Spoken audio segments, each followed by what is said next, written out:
Hi, thank you for joining us at the WesternU Studio Live and the Comp Alumni Roundtable. This is the first of a series of alumni events where former Comp students will return to campus to share with current students in our studio audience as well as people watching us via live stream. I'm Tom Fox, the Director of Outreach. I'm Dr. Lisa Warren from Career Development. And please join us in welcoming our first guest from the class of 2005, Dr. George Wang.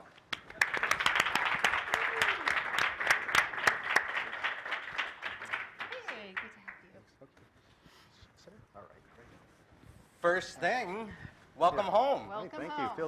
Feels good to be back here. Yeah, and I'm sure a lot has changed. Tell us what's been going on with you. What are you up to these days? Well, it's I'm actually doing wound care, which is kind of the last thing I ever thought that I would find myself doing. But it's working with a company called Healthcare Partners, second biggest, probably the best HMO in Southern Cal. But yeah, I'm just enjoying life one day at a time at this point, and with all the poor students out there that are struggling, hopefully one day you'll be where I am. So. Good.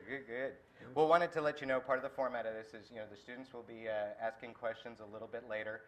For those of you watching our live stream, you can tweet your questions. The Twitter handle will be at the bottom of your screen at @comp_Pomona. So back to what we were talking about.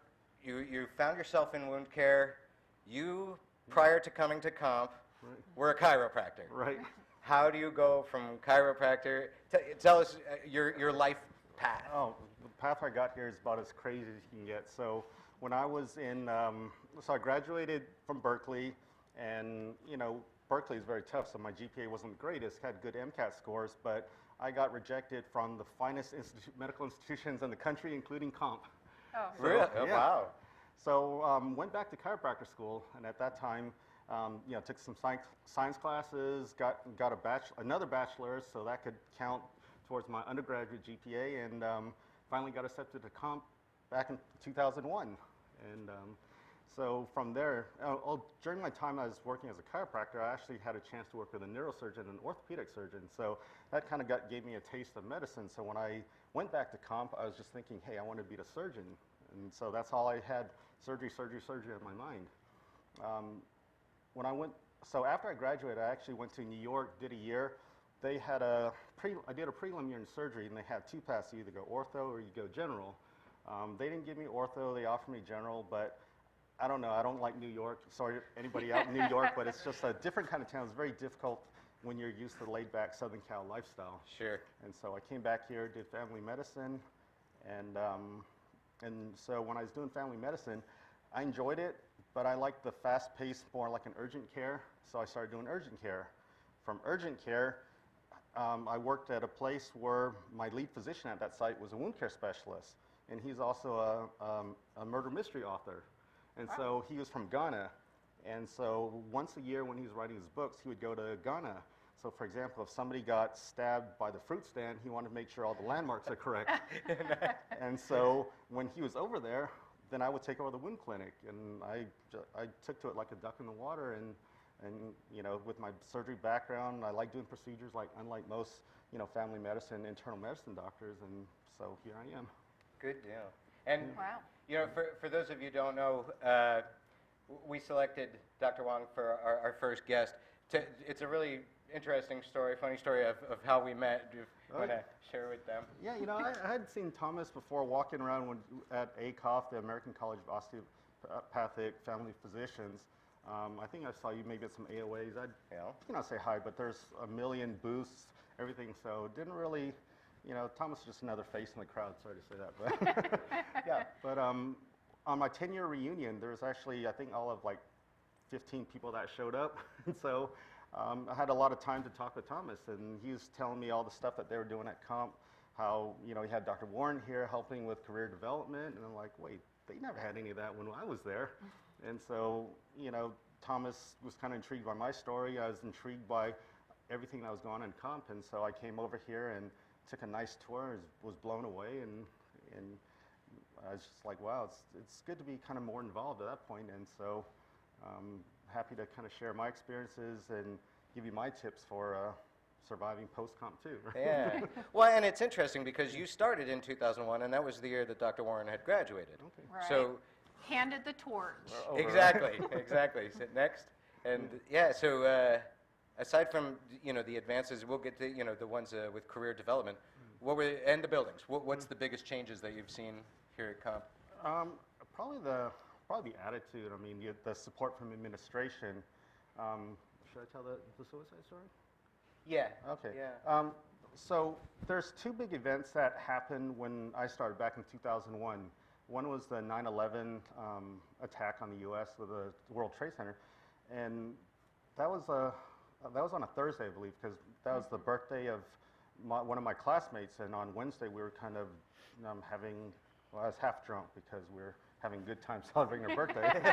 And my friend called me about 6 in the morning saying he got attacked, and I thought he was pranking me, but it was true, and so we were all shocked. And we had some classmates from New York, and you can imagine how they felt. And there was a test on Monday, and they gave us tests anyway, so we were kind of upset. I can't remember if one of my classmates committed suicide before or after that, but I remember one of my classmates, he was an older classmate. He was probably in his 40s. He's going through some personal issues, and but he committed suicide on a Friday. And so by Friday night, so about Saturday night, most of my classmates had heard about it, and we had a test scheduled for Monday, and we asked them to delay it, and they wouldn't, and it was crazy. So we took the test, and we all did pretty bad, and so they had a crazy curve, so so most of us wouldn't fail it, and so we kind of felt isolated. And if you talk to a lot of my classmates, there's not a a lot of them don't keep in touch with Comp, and I honestly I never thought I'd be here talking with you guys, because I mean, at that time I felt like once in 2005 I got my diploma, you've got my 200,000, we're done. And so but I see a lot more positive energy right now. I see the support that you guys have. I wish I had it, but no, that's to me that's the biggest change. And I hope you guys appreciate what Thomas and everybody and Dr. Warren and who was the other doctor? Was it Dr. I met somebody else when I Dr. Barnes. Dr. Barnes? Yeah. Yeah. It's great to have that kind of support now, because like I said, we had to rely on each other for support, and but it's always nice to have the administration on your side. Thank you, and that's why it was so special for us to to say welcome home. Right. So, but you bring up an interesting point.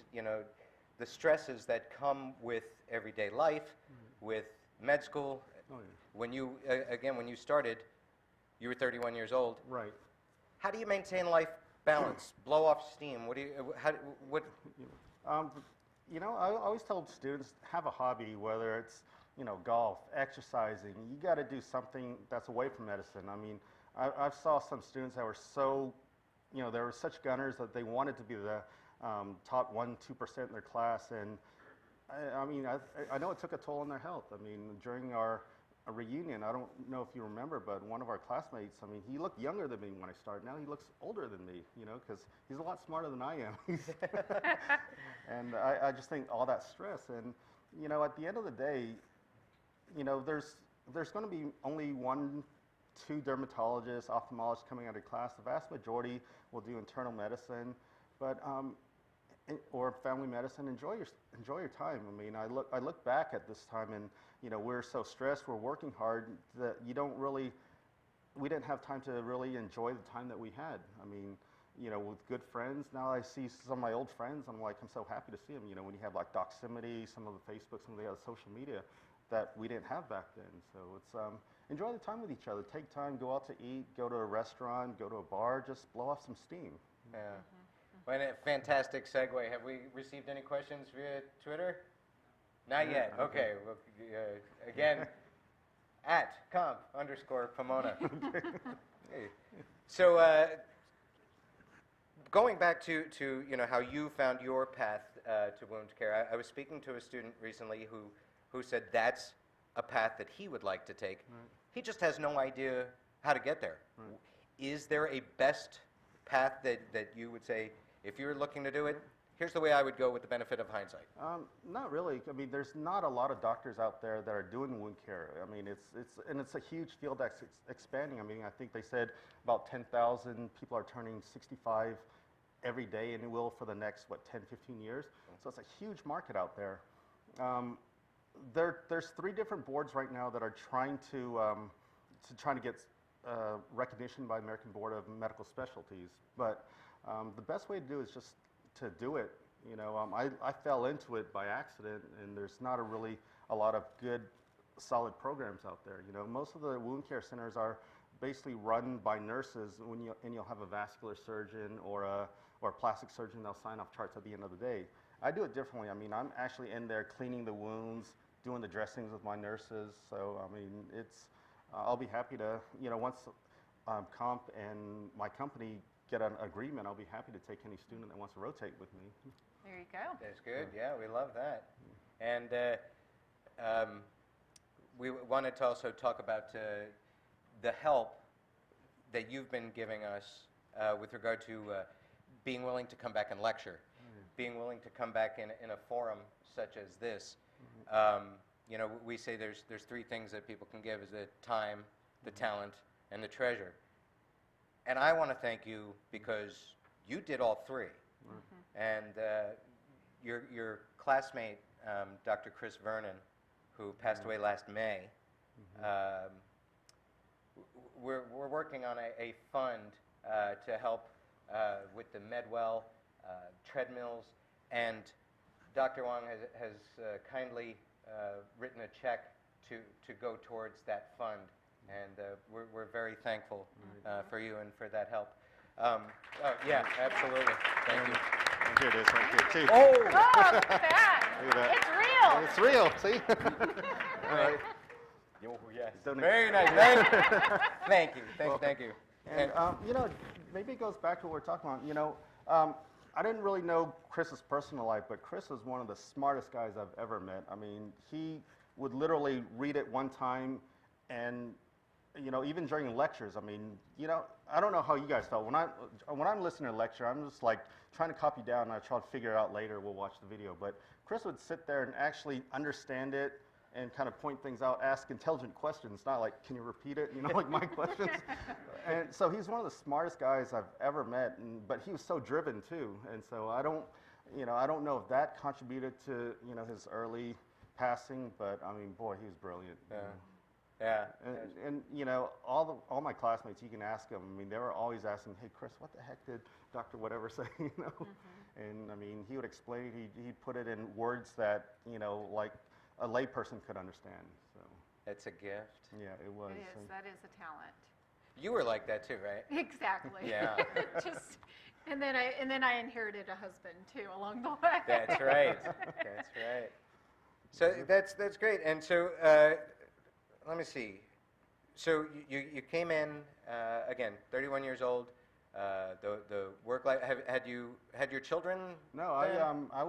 I was single during that time, Okay. and you know, I used to look at, especially the Mormons, my Mormon classmates that had wives and kids, and you know, I wondered how the heck did they do it. Yeah. But you know, if you're married, that's a blessing because that's the stability. And I think that if I was married at the time, I'd be an orthopedic surgeon at this time, but it didn't happen that way. And you know, I've always believed that things happen for a reason. Absolutely. You know? When I was taking my boards, part 2, you know, I was going through a bad breakup with my ex-girlfriend. We'd been together 6 years, and you know, it was a long-distance relationship. So I did horrible on step 2. So that kind of, you know, hurt my chances for ortho a lot. And so that's why when I came back here and did family medicine, I actually met my wife. Her best friend was a pharmacist in the hospital, and so it worked out great. I did family medicine, and that's been the best thing. You know, I got to deliver my own daughter, so I like to say I'm on her birth certificate twice. How cool is that? And then that's the beauty of family medicine. I know Thomas was talking about there might be anxiety, you know, with the tuition. Everybody's worried, okay, if I don't do, you know, one of the big subspecialties, how am I ever going to pay back student loans and everything? Yeah. And, you know, the reality is I just texted Thomas from MD Search, you know, salaries and everything the other day. And so this is nationwide. Family medicine is about $240,000 a year. So, I mean, even with student loans, even, with whatever expense you might accrue for undergraduate, I mean, seriously, if you can't live on $250 a year or $240, maybe it's time to reevaluate your lifestyle. Right, Well right. said. So, well, What and is that? Yeah, talk about that. Yeah, Talk about that's- how you got through that. Exactly. Okay. Yeah. So when I graduated with undergrad, chiropractic, and comp loans, I mean, I was like 220 in the hole. And so, but I didn't defer any of my loans. So so I consolidated everything. And so it ended up just under 600, like 582 a month.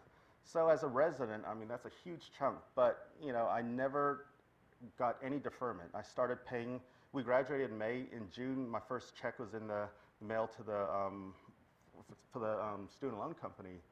And what I did is actually I had them take it directly from my checking account, so that way it's never late. Because the way most of them will do it for you is that they'll start off at a higher rate, say 5-6%, but after say 36 consecutive payments, it drops to like 5, and it keeps dropping until you've paid it for like 6-7 years or something. Yeah. And so now my loans are less than 2%, it's like 1.75, which is, so if I want to pay back my loans, I could, but I'd rather use that 200 to do other stuff, start a business, whatever you have. Well, and you drive that big Mercedes. Yeah. No, wait. What are you driving? I'm still driving a 2001 Toyota 4Runner with 150,000 miles. Yeah, yeah. So your message to the students It's like live well below your means. Live like you're Right. always a resident, and you'll do well. Yeah. I Well, mean, we have a question here from Twitter. Question. Yes, we do. RJ Stowe would like to know, do you miss med school at all? I miss the camaraderie. I miss the, when you're first and second year, you see all your classmates every day, and that's great. The third, fourth year rotation, the part that I miss is that if you screw up, somebody else gets yelled at. The resident or the intern gets yelled at. Yeah. So that part is nice. But I'll tell you what, the best day of my life medically was when I graduated from residency, because at that point, there's no more call unless you want to. Nobody can tell you what to do. Nobody sets your schedule for you. I could take a 2-month vacation if I want. It's just great. You got that flexibility. But yeah, I do miss medical school. I mean, just the camaraderie, the friendship. When you're used to having like 200 friends around you, we have time to, maybe play, soccer on the field. It's just, that part is fun. That's cool. That's really cool. And RJ, thank you for your question. Are there any others coming through? We do have another one. Fantastic. Yes, Kareem Fahmy wants to know, during your time at Comp, what did you and your classmates do to take breaks and relieve the stress? We ended up going to Buco de Beppo a lot in Comfort food. Yeah. And so, especially after, I don't know if tests are still on Monday, but all our tests are always on Monday. So after that Monday, people would go there and, enjoy themselves, drink, and not too much, though. That's the third time you've said that. I know. But the funny thing is I'm always a designated driver because, I lack the alcohol dehydrogenase. I mean, half a beer, I'm red. Yeah, nice. The pink cheeks. Yeah, exactly. Very nice. But Yeah, and you know what? Actually, while we're on that subject, was it the same, different for you, or? Very similar. I mean, for us, I think the community of our classmates were really strong. I mean, that was the only way we could get through. We formed a lot of relationships, spent time studying together, either here on campus, which wasn't as safe then, or we all went to Claremont and spent time there, and then would go out on Monday nights because all the exams were then, and same kind of routine. Sure. That was the culture Right. then. And at the time when I was here, it was just us and the pharmacy students. So we didn't have a large community feel, outside our classroom. Sure. So in that, you depended on each other to really form those relationships. Yeah. And you know what? And real quick, if I may, Dr. Warren, as a student here, saw a need, came back, welcome home, and started the Office of Career Development. Correct. And you work with some incredible people there, and want to make sure that they're recognized. And what is, when you do that, also let us know what was the need you saw, what is Right. it that you hope to accomplish with the students today. Right. Well, I think, at the time, as Dr. Wang mentioned, was that you had to figure everything out on your own. Yeah. There was no social media to really have all the information, so we relied on word of mouth. So if you weren't one who was really in tune, you were already way far behind. And so in that, I think it was just a lack of preparation. And then in my story, I mean, my husband and I couples matching, and where we did not match, it was just a very devastating feeling to have that lack of support in trying to find our residency position. And so in that, we had to figure it out ourselves. So coming back, now it'll be 5 years September, so 4.5 years, and to come back and really find that piece had not been filled just drew me crazy. Like, I just thought that's the whole point that you guys are here, is to get to a training program, and yet that support was not quite fulfilled. And so in that is the reason why I've dedicated a lot of energy into making that an office that's active and supportive for our students. Fantastic, fantastic. So I do. I have a great team. I have Chai, I have Comp Northwest, and we're hoping to grow more. Fantastic. And have outside faculty like yourself as sort of a springboard, or alumni who are there to just be a mentor for our students. I'm being pediatrics, I can give the pediatric expertise, and maybe some others, but the dynamics and what the real life is comes from those who are actually in those professions. Absolutely, absolutely. And it's interesting. We're quickly approaching match day. Correct. Where did you matched in New York? Right. Far Rockaway? Far Rockaway, yeah. Yeah. 'Cause so that was kind of like, it's called traditional rotating internship, but it was, every elective I had was surgery, and it is basically their surgery prelim year. And so they had 2 programs there. They had actually 3. They had family medicine, they had general surgery, and ortho. And so that's the path I was trying to get there. And so I did want ortho. They offered me general, and I didn't want it. So, with match day, I just want to let the students know, if you don't get what you want, then, life is not over. I mean, I was devastated, absolutely devastated, when they didn't offer me ortho. I mean, because I felt I was the hardest working intern there. I mean, my personal mantra is like, nobody's going to outwork me. I tried my best. I did everything possible, but it was my board score that kind of held me back. And so that's why I did a lot of soul searching. And, one of the residents actually took me to the side, and it was funny because he's like the biggest guy I've ever seen. I mean, he's huge. He's a bodybuilder. And even for when I rotated there as a student, first thing he said, you have a good frame. I'll give you some steroids, and I'll make you look like me. I'm like, and I asked him, what do you used to do? He goes, I was a pediatrician in Russia. I started laughing. He's like, what's so funny? I'm like, you coming at a kid with a needle? But he and then so we had a long talk during match day when they didn't select me, and he had a really good story. He was a world-class judo expert, and he thought he was better than a lot of guys that competed in the Russian games. I forgot what year, but he was going to be on the Russian team, but they excluded him because he was Jewish. Oh. And so he was devastated. But what he told me, and that stuck with me more than almost any other advice I've gotten through the years, is at the end of the day, you're still a doctor. And that just kind of hit me, because I didn't even think about, I was going to be a family medicine guy, because the orthopedists would make fun of them. And they thought, well, at least if you're not an orthopod, you can be a general surgeon. But, my heart just wasn't into the general surgery part.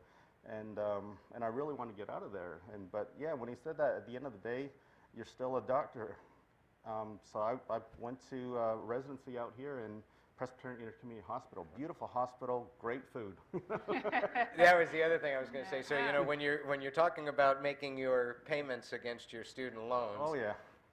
there are some nights where, well, I want you to share, because I love the way you tell it. Oh yeah, because there's times where I'd wear my scrubs, my jacket, I'm going to the hospital, and my attending's like, George, are you on call tonight? I'm like, no, I'm hungry. Because we had as a resident, you had unlimited food. So my philosophy is like, I rotated a lot of I interviewed a lot of programs, and when you see the hospitals, all the hospitals are very impressive. You got a nice program. They'll tell you how great they are. And so I was thinking, how do you distinguish that? And I'm like, and so when I went to Presbyterian Community Hospital, the day I went there, they actually had the CEO lunch, and so they had like the chocolate fountain I could dip my strawberries. I'm like, that's where I'm going. So my first day of residency, I'm like, where's the chocolate fountain? Where's the sushi chef? They're like, no, that's only a CEO lunch. I'm like, oh man. Nice. But Great. I had a great time residency too. Yeah. But I'm glad it's over. We have another question out here from Twitter. Yes, we do. Piggybacking on residency, Sarah Kai would like to know, how is the transition from life as a resident to as a working doctor? Oh, it's great. I mean, absolutely great. First of all, your salary is going to go like 5 times higher. I mean, as a resident, my after-pay salary every 2 weeks is about $1,500, and so you can make that much in one night when you're working. I mean, right now my company pays $1,000 as a hospitalist, because I do hospitalist work too. I like to keep my hands everywhere, Sure. urgent care, but I do hospitalist work. So, hospitalists, they'll give $1,000 for a day shift, $1,500 for a night shift. And so there's people that will just work, Saturday night, Sunday, just, and that they make $4,500 just for those 2 days work. So it's a lot nicer. The best thing for me, I mean, having money to really pay back your loans, actually you spoil yourself a little bit though, but it's the flexibility. So when I graduated from residency, I mean, there's the first or second month, I was trying to save up for a down payment for a house. So I worked about 18, 19 days in a row. So each week I would work almost 100 hours. I had a goal, I wanted to do it. And so I got my house and everything. And so right now I work 4 days a week. I work roughly about 40 to 50 hours a week. So it's a very nice schedule, and I don't take call. I haven't taken call in a long time, but that's just by choice. I mean, when you're a doctor, there's always work. It's always available. I mean, even right now, every day my email, I've got, I signed up for a physician recruiting site when I was just about to graduate, and I still get 2-3 emails, 2-3 calls a day asking if I'm available. So that part's very nice. Another question here. Yes, Kareem Fahmy would also like to know, regarding mental health, do you feel that there was a stigma at the time against speaking up both during school and residency, and how has that changed since?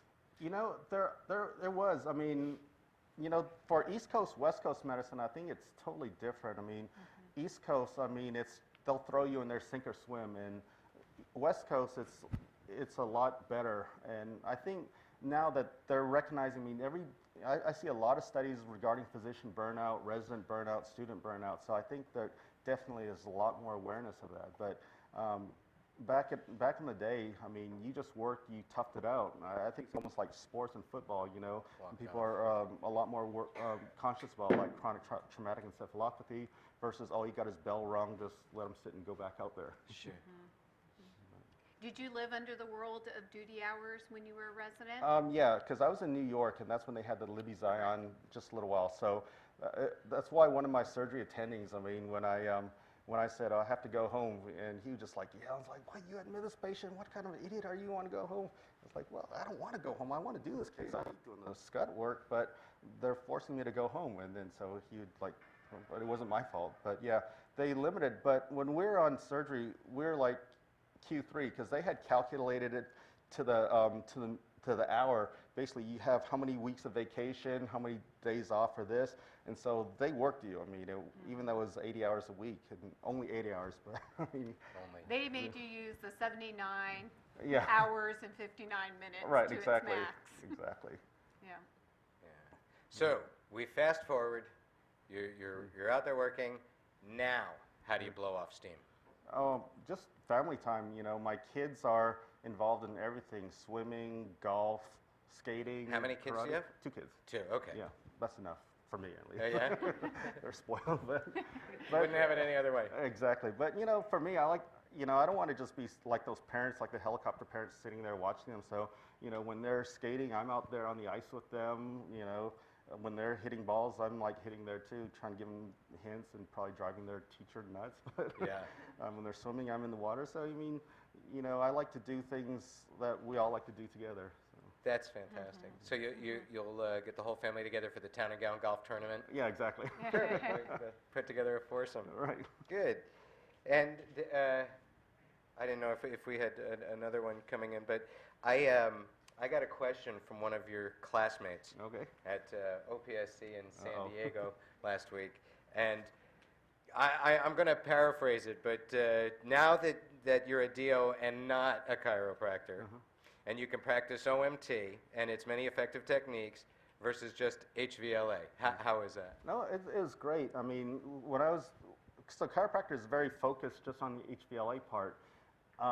But now when you learn, it's like a whole, like the cranial techniques, the soft tissue, I mean, it's unbelievable. Yeah. It's, you know, it gives you a whole lot of options, a lot more to treat your patients. And, you know, the funny thing is sometimes just a simple touch, the power of touch is amazing as far for the patient healing.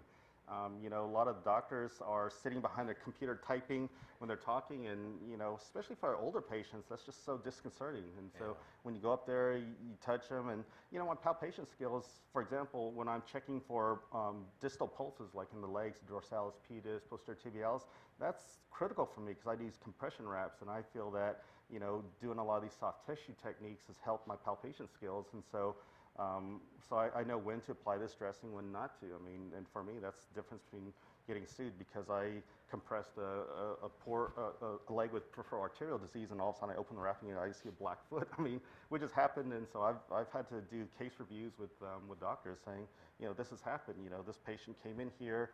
You know, this doctor put this wrapping on, and then we got a gangrenous foot that's amputated. I mean, and it's horrible. I mean, I feel bad for the doctor. You know. Absolutely. By the way, that was Dr. Genevieve Buenaflor. Thanks, Genevieve. Yes, thank you, Genevieve. We hope you're out there watching us. Right. So, you know, we're coming to the end of our time. I think, you know, something everybody wants to know. What was the last movie you saw? Last movie, Kung Fu Panda. The third, part The three? third one, part 3. Yeah? Oh boy. Yeah, it just came out because I haven't seen any like quote unquote like the adult films yet or something, or for the big kids. I mean, everything is, you know, like cartoons, you know, Star Wars. Star Wars. Oh, I like that one. That was more for me. I brought the kids along. Nice. Well, I was going to ask you, you know, what's the next one that you're looking forward to? You know, the next ones the kids are looking for is like the Angry Birds movie and another one called Zootopia because we saw it on previews. But I don't even know which ones are on the Golden Globes or, you know, the Oscars. Which ones are? I haven't seen any of those, and usually I'll wait for them to come out on, you know, the red box and, you know, whichever ones, you know. Exactly. But my thoughts is most of the ones that win are boring, you know. I like the action ones, and they never win. So. Yeah, exactly. Well, so yeah, that brings us to the end of our roundtable session up here. I would love to open the questioning to the studio audience and see if anybody wants to pick his brain. FD. So, looking back on your time at medical school, what would you tell your old self back then? Like, what do you know now that you wish you could have told your old self back then? So the question is, knowing what you know now, what would you tell your former self, knowing what? Yes, exactly. With the benefit of hindsight. You know, I would really try to enjoy it more. When I started off at 31, I kind of pushed myself because first of all, I wanted to go into a very competitive field like orthopedics. And so I felt like I was pushing myself. And plus, when you're 31, your brain doesn't work as good as when you're 21. And so, I mean, I'm competing against guys 10 years younger than me who I've always felt are a lot more brilliant. So I felt that, you know, I pushed myself too much versus just enjoying the company of my classmates and enjoying just the whole experience. Good question. Thank you, FD. Is there anybody else? Yes. I was going to ask Antoinette. Hi, Antoinette. I know it's dark over here. Yeah. I was going to ask, what do you think the most exciting thing in medicine is right now? What do you think the most exciting thing in medicine is right now? You know, medicine is exploding, and you got to look at each field. I mean, in cardiology, they're doing, you know, they're able to do just, you know, like maybe valve replacements, the TAVRs, the transthoracic, or I forgot what exact sense, but basically they're able to put a wire all the way to your heart and change a valve instead of doing these big open heart surgeries. In wound care, I mean, there's so much research, you know, skin substitute. So, you know, medicine in general is exploding, and, you know, every time I go, and that's one reason why I like to do hospitalist work too, because when I go to the hospital, I mean, I talk to urologists and nephrologists, and I'm like, holy cow, when I was doing these rotations, even as a resident, they're doing stuff that, what I thought they were doing and what I know is like so outdated. So I mean, medicine is just, I mean, all the knowledge, all the techniques, everything. It's just the technology that's available. It's a very exciting time, actually. Thank you for the question. Anybody? Jeffrey. Hi, Jeffrey. So how often do you use your OMT techniques to actually incorporate it with your wound care? You know, sorry. Yeah, the question is, how often do you use your OMT techniques in wound care? You know, I don't use it enough, but I kind of use it indirectly, like I said, with my palpation skills, with, you know, that's probably the only time I really use it because, you know, wound care a lot of time is a sharp debridement, so you're using a curette, a scalpel, and but I use OMT when my friends, family ask because they get like a backache, neck ache, those things. So. Do you charge them? No, I wish I could. Free Thank food. you for Yeah, that question. There was another question out in the corner there. Yes? I wanted to know, how do you feel about electronic health records, and does your hospital clinic provide electronic health records for your patients? So the question is, electronic health records, what is your impression and do you use them? Yeah, so the EHR, I mean, it's a fact of life. I mean, almost everywhere you have to use it now. Medicare will penalize you if you don't. There's always metrics that you got to use, so it's really a pain. But on the other hand, it's a necessity. What I wish is that we could get like one EHR because every hospital uses a different one. I use a different one in my clinic. I use a different one in the hospital. But it does make it a lot easier in the sense that I don't know if Dr. Warren could probably tell you when you're a resident and the attending goes, well, what did the cardiologist say? And like, I don't know. He wrote something. It looks like Can't read you it. can't read it. I mean, it looks like a different language altogether. You know? So, in that part, it makes it a lot easier to see what's going on, and it's nice because you can incorporate it. There's like Dragon 360 where you can talk, and then it'll pick it up and it'll write it out for you. So, unfortunately, it's here to stay unless you're in a little small mom and pop clinic that doesn't see Medicare, but. I think overall, as much as it's a pain, it's a necessity, and I think overall makes healthcare a lot safer. Great question, Etoje. Thank you. Kareem Fahmy, both the online Twitter and in person. So, I just had a question. You may have more liberty on this in your practice, in your clinic, but overall, do you feel like you get enough time with your patients, I suppose, in your clinic and in the hospital, or is there still sort of not enough time to see and meet with your patients? So the question is, do you feel that you get enough time with your patients, or I'm guessing, you know, is he rushed and feeling like you have to get through them quickly? You know, as a specialist, I get a lot of leeway. If I need to take an hour to clean a wound, I'll do that.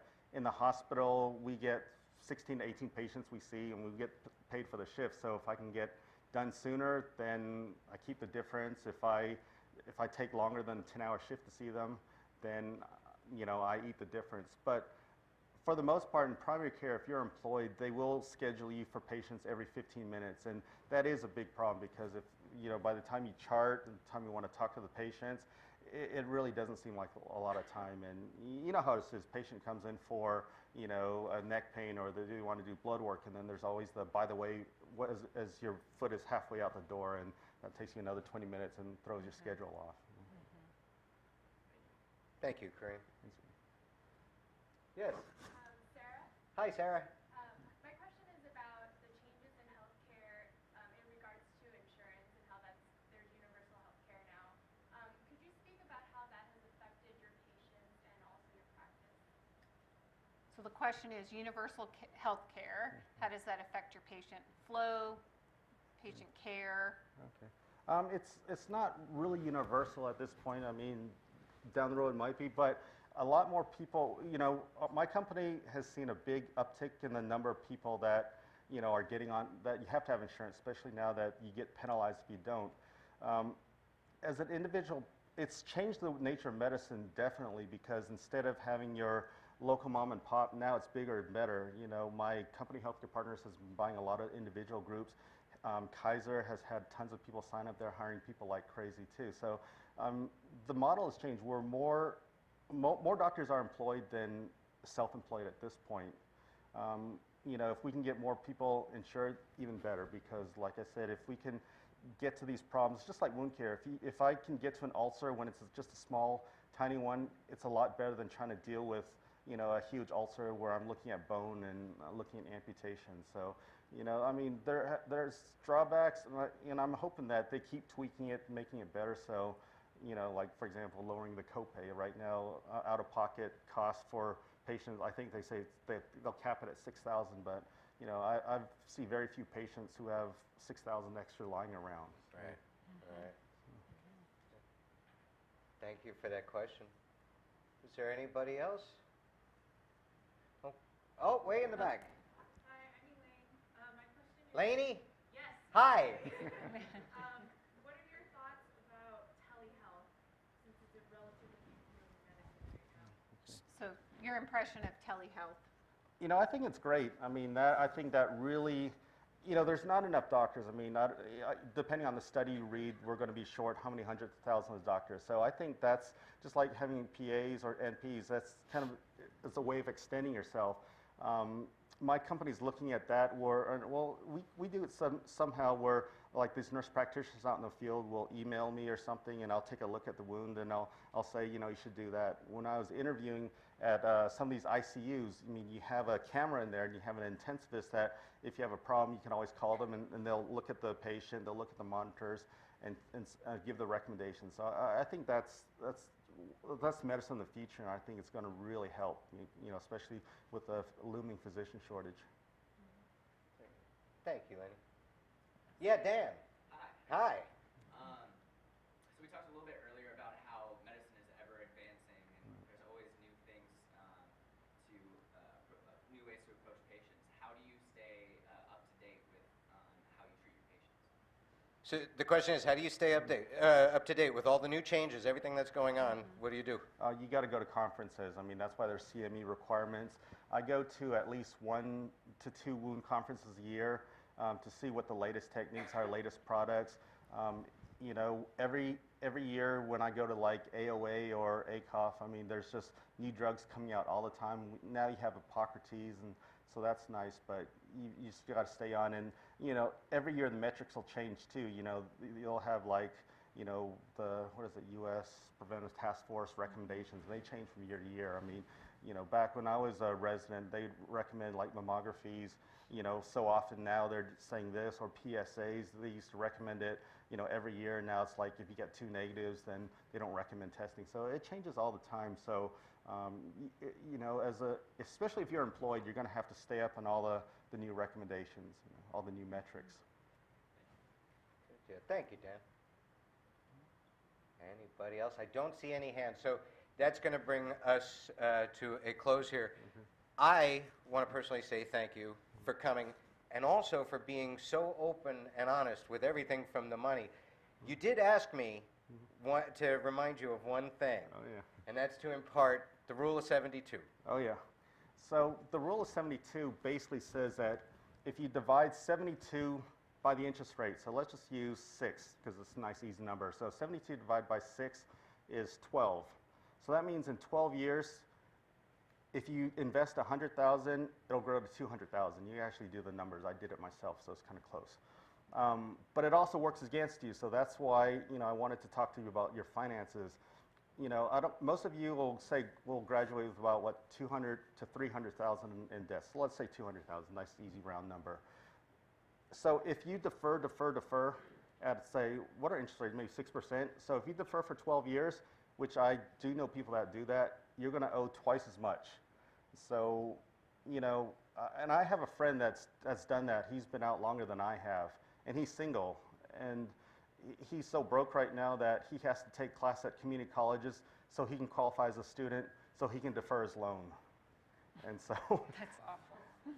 you know, because the reason why I came out here to talk to you guys a little bit is because, you know, I know there's a lot of anxiety about when you graduate with that much money. I mean, those are big numbers in your head, and you're thinking, and then I'm sure you've heard it on the media all the times, like, you know, you hear a lot of old doctors saying, oh, if I had my choice to do it again, I would never done medicine. And I think that's total BS because this is the best profession. I mean, you get to help people. You get to make a six-figure salary. Every single one of you out here will make a six-figure salary, and not low six-figure. I mean, good six figures.